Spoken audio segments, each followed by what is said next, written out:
Good morning. It's a privilege to be able to spend this place.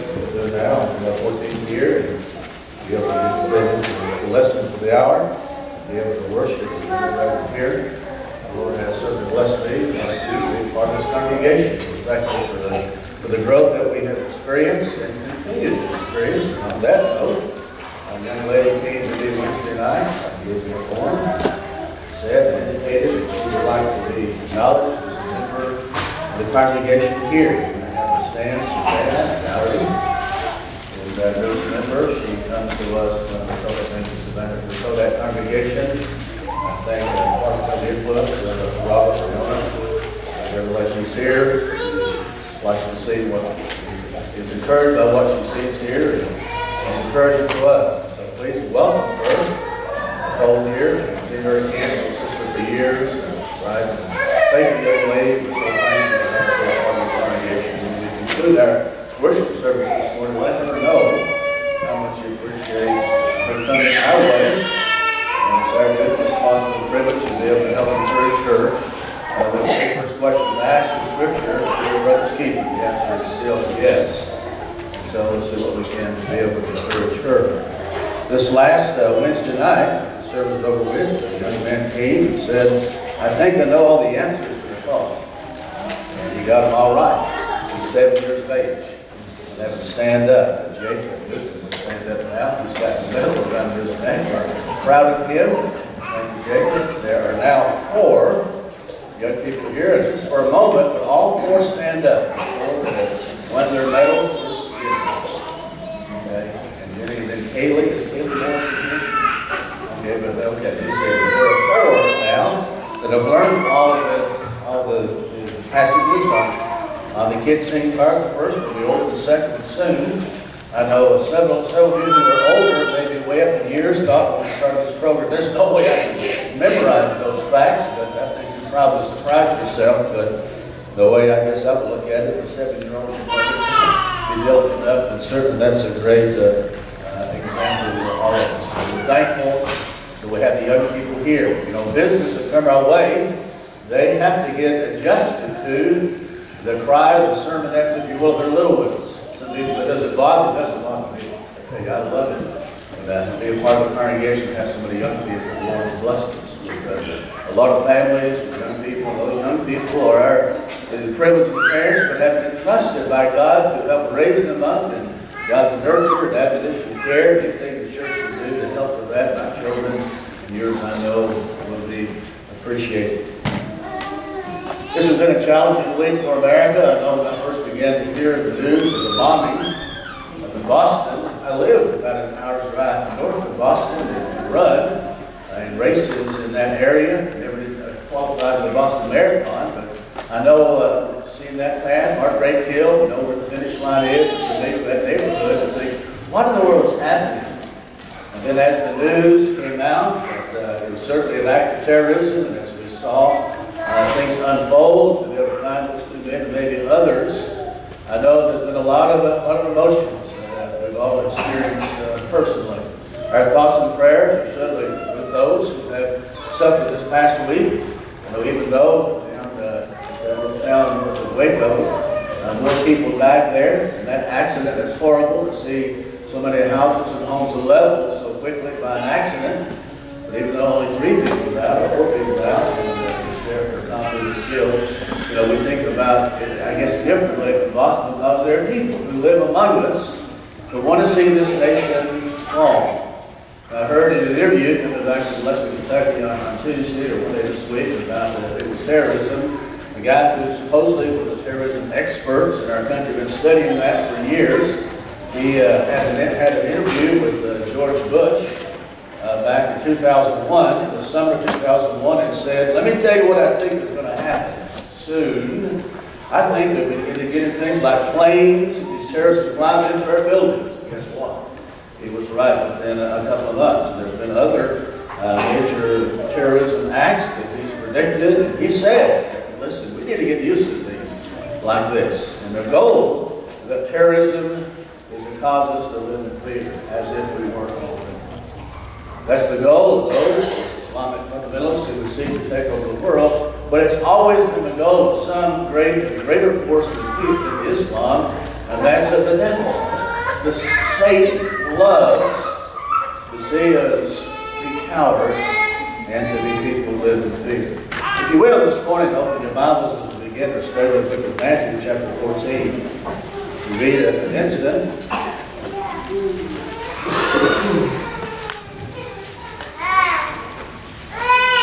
where the disciples were occasionally where they could be fearful, and one man surely was, prayed for a while, and then turned into fear. And so when Jesus walked on water, and then Peter tried the same. Let's begin with verse 22, Matthew chapter 14, as we read together. Immediately Jesus made his disciples get into the boats and go before him to the other side, while he sent the multitudes away. And when he had sent the multitudes away, he went up on the mount by himself and prayed, and when evening came, he was alone there.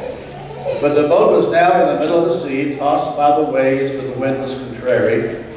Now in the fourth watch of the night, Jesus went to them walking on the sea.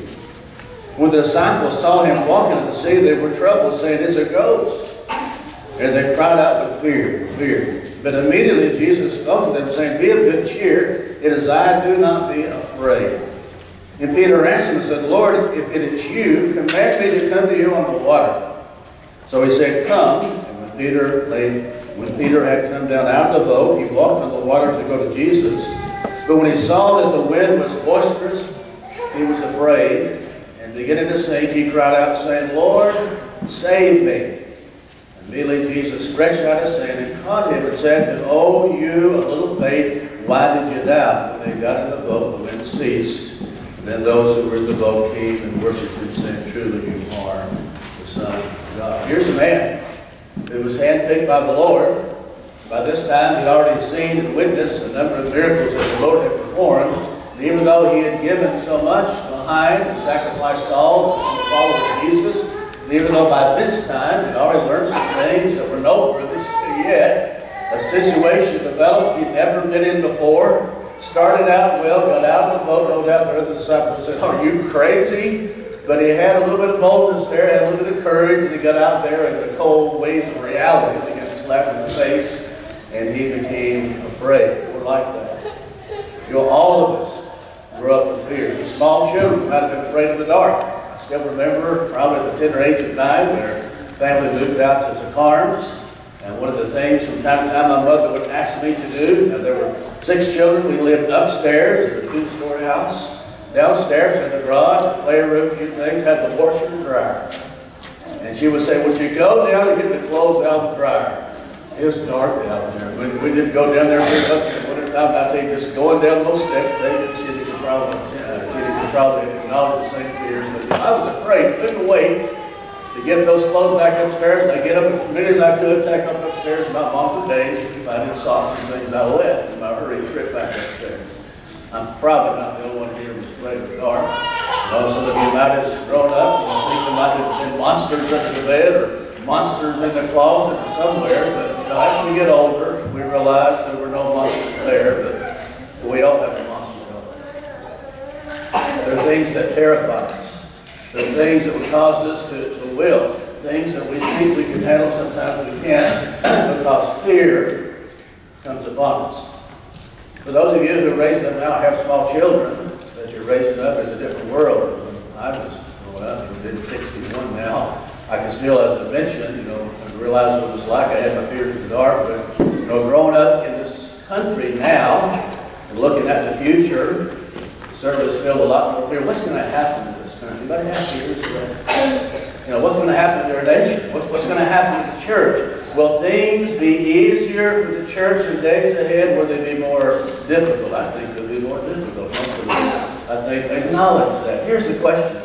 How does a Christian handle the fear that Satan's behind and all the people that would cause us and celebrate and rejoice in their fear like the terrorists and the like? How does a Christian handle fear? How does a Christian look at the future, as uncertain as it is, with all the economic challenges that we have? I know some of you have lost jobs, and maybe got a job that's not exactly what you want. You're hoping for something else. And maybe more than a few here had to go paycheck to paycheck trying to make things work. Been behind and have to rely on friends and family, maybe the church, to help you through when you're just not sure. And you perhaps at this day don't look forward to the future with a lot of confidence that everything's going to be all right. And why isn't that the case? Well, that's what this lesson is about this morning. The answer, fear, child of God, is to have a deep, real, true faith in God. And the official book to overcome fears is, of course, the Bible. And God gave us the Bible. And that the Bible is full of all kinds of stories of people just like us. Over 2,900 Bible characters are mentioned by name. They provide for us a vast number of lessons of what to do when challenging times come. Even though they might have been fearful, nevertheless they stood up and withstood the fears, and with their faith that was growing, they weathered the storms of life and finished well. We need to know those stories. We need to learn those stories. And since we have so many young people here, some of you have large families, it's your privilege and responsibility to after having learned these stories of faith, to pass them on to your children. Because the monsters are there. They come in various forms, but the children of God, true New Testament Christians, can look forward to the future with confidence and faith, cast out the doubts, and cast out the fear. And so we need to look at stories maybe again and again. Stories that we've learned, because every time that we go through them, we can learn things that will help us because we perhaps live life a little bit longer, and perhaps more ready to understand other lessons. What I'd like to do this morning is to turn to a familiar story about a young man who was tender in years, who faced a monster of a man by the name of Goliath. Bear with me, 1 Samuel chapter 1. It's a rather lengthy chapter. We'll break the chapter up into two readings and make some comments on that in the lesson for years. But begin reading with me in 1 Samuel chapter 1 and verse 24. We could probably preach 3 or 4 lessons on this chapter. Still not cover all the good that's there, but I want to make some points that I believe will help us in the balance here. Verse 1, 1 Samuel chapter 17.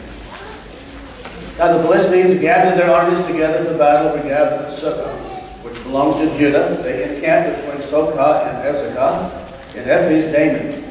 And Saul and the men of Israel were gathered together, and they encamped in the valley of Elah, and drew up in battle array against the Philistines.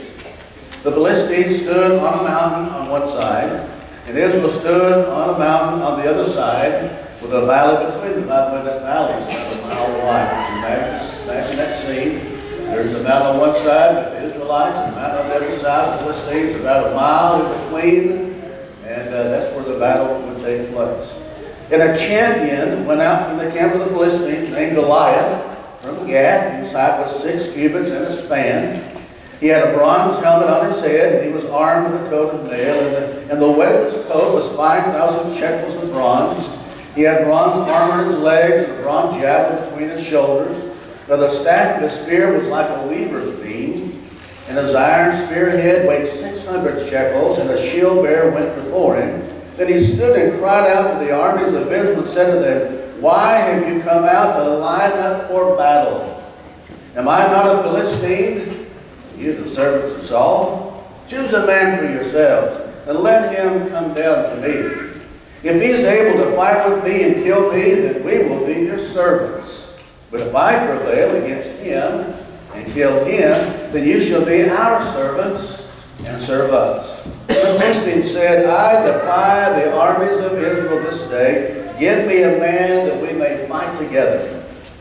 When Saul and all Israel heard these words of the Philistines, they were dismayed and greatly afraid. Now David was the son of the Ephrathite of Bethlehem, Judah, whose name was Jesse, and who had 8 sons, and the man was old, advanced in years in the days of Saul.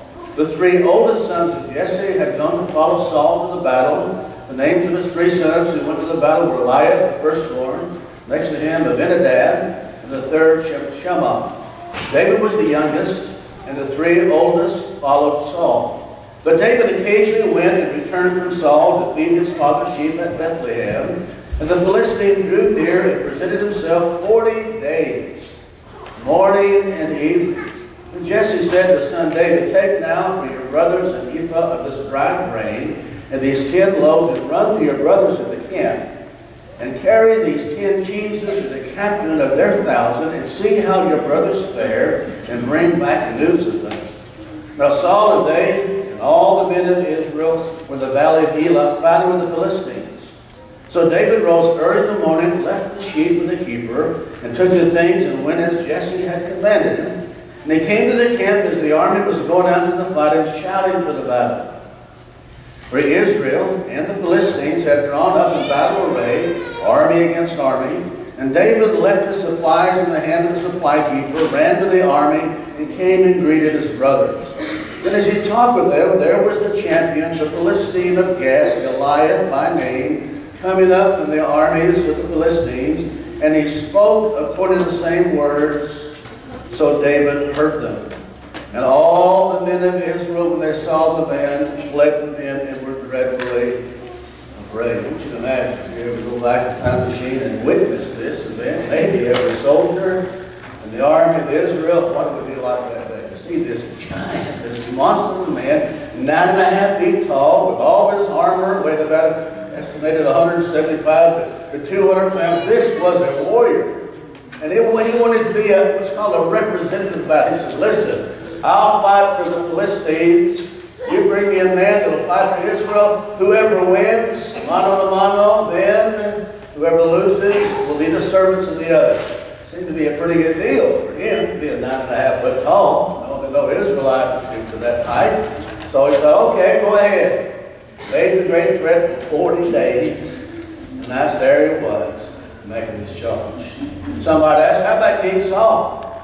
I mean, was King Saul a mighty warrior? Was he a great soldier in his youth? Was he not afraid? Was he afraid to go into battle? Well, just to give you a little note of the background where King Saul is in his life, turn back to one chapter, 1 Samuel 16, verse 14.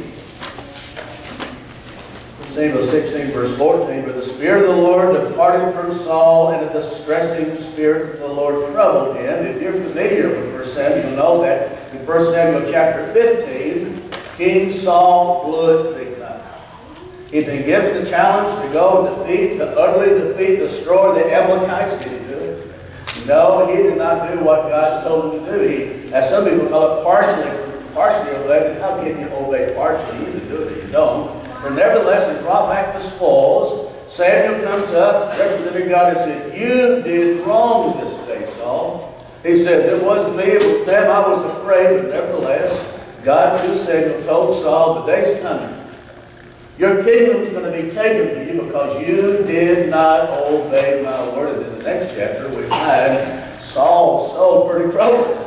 A distressing spirit had overcome him. He no doubt thought, well, I'm alive to tell you what's going to happen. No doubt he probably thought and worried, sure was, but would God take me out? He said the kingdom's going to be taken from my family, given to another. You know, is the Philistines going to do that? Here was a man who was terrified. And had a right to be, because he'd stand in the way of obeying God. Let's read now 1 Samuel 17 to the end of the account and draw some lessons from that. Begin at verse 25. Read the preparation, set the stage. Now let's see how David won. Verse 25, 1 Samuel 17. So the men of Israel said, have you seen this man who's come up? Surely he's come up to defy Israel, and it shall be that the man who kills him, the king will enrich with great riches, will give him his daughter, and give his father's house exemption from taxes in Israel. That's a pretty good tax, you would think. Then David spoke to the man who stood by him, saying, what shall be done for the man who kills the Philistine and takes away the reproach from Israel? For who is this uncircumcised Philistine, that he should defy the armies of the living God? And the people answered him in this manner, saying, so it should be done for the man who kills him. Now Eliab's older brother heard when he spoke to the men, and Eliab's anger was aroused against David. They said, why did you come down here? And with whom have you left those few sheep in the wilderness? I know your pride and the insolence of your heart. You've come down to see the battle. And David said, what have I done now? Is there not a cause?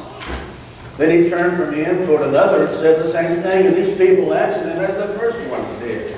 That when the words which David spoke were heard, they reported them to Saul, and he sent for him. And David said to Saul, let no man's heart fail because of him. Your servant will go and fight with this Philistine. And Saul said to David, you're not able to go against this Philistine to fight with him, for you're a youth. And he's a man of war from his youth. And David said to Saul, your servant used to keep his father's sheep. And when a lion or a bear came and took a lamb out of the flock, I went out after it and struck it and delivered the lamb from its mouth. And when it arose against me, I caught it by its beard and struck and killed it. Your servant has killed both lion and bear, and this uncircumcised Philistine will be like one of them, seeing he has defied the armies of the living God. Moreover, David said, the Lord, who delivered me from the paw of the lion and from the paw of the bear, he will deliver me from the hand of this Philistine. Saul said to David, go, and the Lord be with you. So Saul clothed David with his armor. He put a bronze helmet on his head. He also clothed him with a coat of mail. David fastened his sword to his armor and he tried to walk, for he had not tested them. And David said to Saul, I cannot walk with these, for I have not tested them. So David took them off. Then he took his staff in his hand, and he chose for himself 5 smooth stones from the brook, put them in his shepherd's bag, in a pouch which he had, and a sling was in his hand, and he drew near to the Philistine. So the Philistine came and began drawing near to David, and the man who bore the shield went before him. When the Philistine looked about and saw David, he disdained him, for he was only a youth, ruddy and good-looking. So the Philistine said to David, am I a dog, that you should come to me with sticks? And the Philistine cursed David by his gods. And the Philistine said to David, come to me, and I'll give you your flesh to the birds of the air and the beasts of the field. Then David said to the Philistine, you come to me with a sword, with a spear, with a javelin, but I come to you in the name of the Lord of hosts, the God of the armies of Israel, whom you have defied. This day the Lord will deliver you into my hand, and I will strike you and take your head from you. And this day I'll give the carcasses of the camp of the Philistines to the birds of the air and the wild beasts of the earth, that all the earth may know that there is a God in Israel. But all this assembly shall know that the Lord does not save with sword and spear, for the battle is the Lord's. He will not give you into our hands. So it was. The Philistine arose and came and drew near to meet David, but David hurried and ran toward the army to meet the Philistine. Then David put his hand in his bag and took out a stone, and he slung it and struck the Philistine in his forehead, so that the stone sank into his forehead, and he fell on his face to the earth. So David prevailed over the Philistine with a sling and a stone, and struck the Philistine and killed him. But there was no sword in the hand of David. Therefore David ran and stood over the Philistine, took his sword, drew it out of its sheath, and killed him, and cut off his head with it. When the Philistine saw that the champion was dead, they fled. Well, that's pretty impressive. It's the truth. It's what happened. It was victory time. Here was a man that overcome a young man, unsurmountable odds. But there was a reason. Why he won. There were steps that he took. David, first of all, before he even got the chance to fight, had to overcome some challenges. Remember his older brother Bryant said, what are you doing here? I mean, you might recall the previous chapter, 1 Samuel chapter 16, when after Saul had blew it, God told Samuel, you go to the house of Jesse, we're going to pick a Saul's successor from here. And Samuel got there and said, there's a live boy, a big tall guy, that's got to be the one. And God told Samuel, none of these guys, we got anybody else. Oh, we got one little brother out there, taking care of the sheep, bringing them in. And that was the one that it showed. So as far as as far as respect of his brothers, he didn't get it. So now as he goes out there, here's Goliath, it's war time, and here's little David showing up alive. Said, what are you doing here? And his brother said the same thing, get out of here, this is not where you belong. And then other people said that. King Saul said that. And who are you to go against him? Well, there are things that but Saul didn't know. Why did David prevail? Rather than victory. We'll look at least 2 or 3 this morning and finish the lesson. Now, here's the first one. Turn with me to 1 Samuel chapter 17. Let's look at a couple of verses. I believe show what main reason courage, bravery, and boldness against the battle. 1 Samuel 17, verses 34 through 36, as David explains to Saul why he was not afraid. Look what it says again.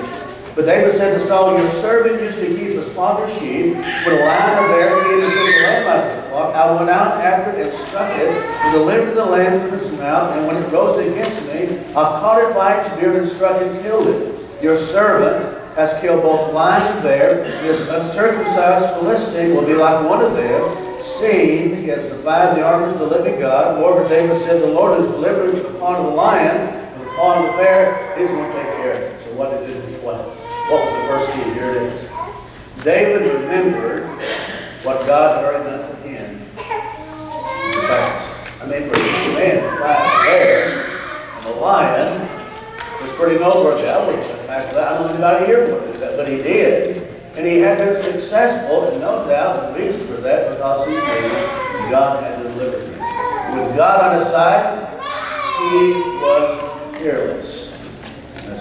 People are prone, unfortunately, to forget what God has done. That's what gets us in trouble. I've seen people been Christians for a long time in their life, and somewhat steady, steadfast, you would think, and then some major thing happened they've never been through before, and they fall apart. There's a reason for that. Because the focus is on the problem instead of the focus is on what God has done.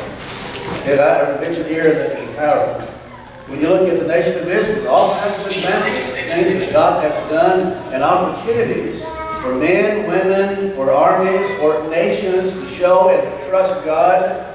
God sometimes people failed. They didn't understand that key to victory. You might recall, as Israel, finally, after years and years of being enslaved, they finally, through all the plagues, they're able to be released. Pharaoh says, let them go. He changed his mind, and they marched there. You know, Pharaoh's army sent them after. They were encamped there at the sea. And they looked around, and oh no, Moses, we're in trouble. Now we're going to all die. And we know the story, how God delivered them miraculously. You know, caused the sea to part. They went over in dry land and defeated, drowned all of Pharaoh's army. Exodus chapter 15 is a great song of victory. Look what our God has done. By the time Exodus chapter 16 is over, however, they don't show it. They would have if they remembered what God had done. Let me tell you something that would be a good exercise for those of you who would say, in honesty, you know, I have a lot of feelings. If you take the time this week, if you're assignment, if you're serious about this lesson of the faith, start recording David the diary, all the wonderful things God's already done for you if you went to the church, for this church. That list can go on and on and on and on and on. Even this congregation, the fact that we're here, it's a beautiful building, to have the growth that we've had, in spite of our challenges, brother, we would never be here without God's hand, providence, and in your life, the things that you've learned, the trials, the storms, you've already been away. You've weathered through them with God's help. Here you are, alive, safe, with your family, with your friends, and with the future that God has said. I know God doesn't want us to look at the past, but in this case He does. To see that He's there in it. And the steps along the way that we couldn't do things very well on our own, God's lifted us up and put us where we are. Safe, secure, and in victory, time. That's what we need to be thankful for. When your fear is overwhelming your heart, get the list out. How has God taken care of me before? And that's what David did. He goes and says, listen, you're letting this guy talk to, defy the armies of God as you see here in a minute like that? Well, let me tell you, I'll do it. No one else will. I'll do that. Here's how I've been taken care of before, and as God has taken care of me before, He'll do it again. Can you imagine what will happen to your life? Your family's life, this congregation's life. Our growth and future, our mindset was, hey, God's going to help us in every good thing we try to do. Brother, we would be delivered. And we would not be fearful, held back at our feet. That's the first step. Moving on quickly. Number 2. 1 Samuel chapter 17. Look at the motivation David had. 1 Samuel Then David spoke to the men who stood by him, saying, What shall be done to the man who kills this Philistine and takes away the reproach from Israel? For who is this uncircumcised Philistine that he should defy the armies of the living God? Hey, but man, here's someone basically bringing reproach upon Israel and the army of the living God. He said, we can't do that. You're tolerating that? Look at verse 36. Echoes the same sentiment. Your servant has killed both lion and bear, and this uncircumcised Philistine will be like one of them, seeing he has defied the armies of the living God. Verses 46 and 47. This day the Lord will deliver you into my hand, and I will strike you and take your head from you. And this day I'll give the carcasses of the camp of the Philistines to the birds of the air and the wild beasts of the earth, that all the earth may know that there is a God in Israel. Then all this assembly shall know that the Lord does not save with sword and spear, for the battles of the Lord's, and he will give you into our hands. What bothered David? He came and saw God's name, God's nation, God's army being divided. He said, I'll have none. I'll have none. How many of you, boys, men, remember how it used to be years ago? You know, I damn frankly not to fight, didn't want to fight, but remember how it used to be? Somebody say something about your mama? Remember what you did? I mean, fly fur with fly. That's just what you do. They start, man, you can say anything you can about me, but boy, you start picking on my mama. Well, you're going to pay a price for that. And this little old guy, sometimes we take on bigger guys because he's upholding the honor of his brother's name. You can understand that kind of motivation. Can you imagine? That kind of motivation fills our hearts. God's name in the Lord's church was reproached. Brothers and sisters, it should bother us to see the world the way it's unfolding, falling apart. Good Christians, men and women of faith, being ridiculed because instead of blame. Does it bother you?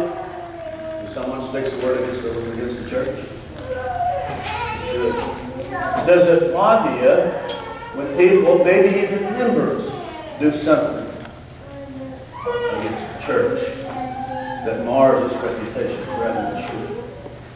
It should. I remember one day years ago, I was a young man in some lectureship, and somebody said, they were talking about the divisions and problems in churches at the time. Here's a statement that he made, an older man, up in his 80s. He said, I would rather be the man who cast the spear in the side of our Savior than the man who would split his church. I tell you, that's tough, isn't it? Can you imagine what the church would be like today if people so hard, that cold, the sweet name of the Lord in this precious church, it would not allow anything that would define its reputation. David said, listen, I hear what he's saying, not going to stand, not going to let him try. I'll die trying. He had to, but he was not going to allow the name of his God to be reproached. Rather than have that kind of spirit. I tell you, we live with it. Future. Find number 3. 1 Samuel chapter 17, verse 48.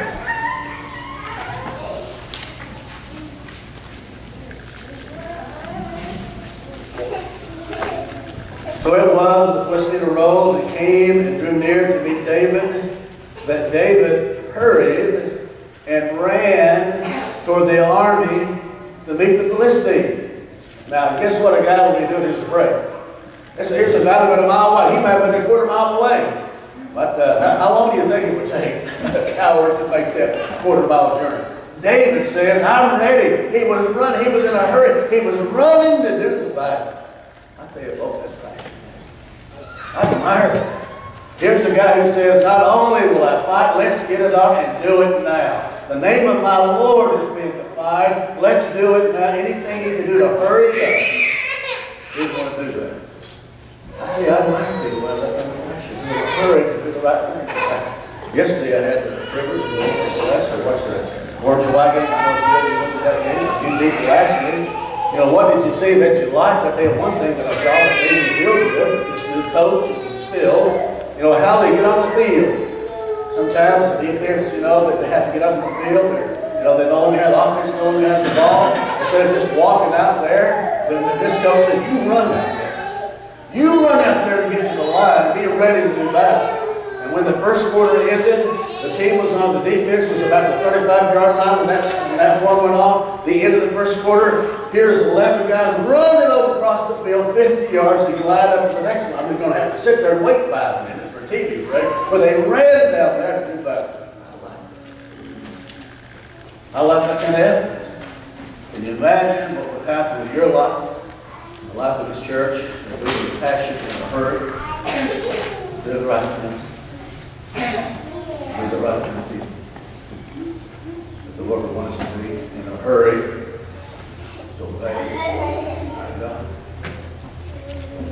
We would be people who would be cowards. Be people when the opportunity brings, we would win the house. Because the Lord would fill our hearts up with courage. Courage that comes from faith. And faith that overcomes fears. Life of good prayer. This morning as we close, we extend an invitation to those of you who are outside the body of Christ. Let me tell you what your life is like. You've got fears. You've got monsters. It may not be something that might be under the bed, in the downstairs basement, in the dark out there in the backyard. But you've got your fears. You know what? Your best will never be able to overcome those fears. The kind of life that we're talking about only can be lived when that kind of spirit of boldness is instilled by faith. You don't have to can. But the inspired. Oh God. If you believe with all your heart that Jesus is Christ, the Son of God, and repent of your sin, confess your faith in Him before those people gather together today, will take and wash those sins away, and now you'll be a Christian saved and named, but you'll also be a soldier in the army of the Lord, the army of the Lord, in the future. The battle's about here. And one day you can lay the battle here today. You'll be welcome home. God's home. If you're an erring Christian, your life might have done well in times past, but now, to be honest, the fears have stopped you in your path from doing the things you know that you need to be doing, or it allowed you to do things that you know you shouldn't be doing because you're afraid. You don't have to live. You don't have to be there. You overcome fear and doubts. Faith is what you need. Here's just one chapter of many. God's men and women down through the ages make it successfully because they understood the keys to victory and they used them. So today, we encourage you before this congregation, these keys that are there are within the reach of all of us. If we'll take them and use them for our good and the glory of God. If you need to walk down the aisle as an erring Christian and make things right, ask for the prayers of the church. If you're ready to put on the Lord Jesus in baptism and finally begin now, young or old, that kind of committed life of security and peace and faith, now's the time. Now's the day. Make today the day of salvation as we get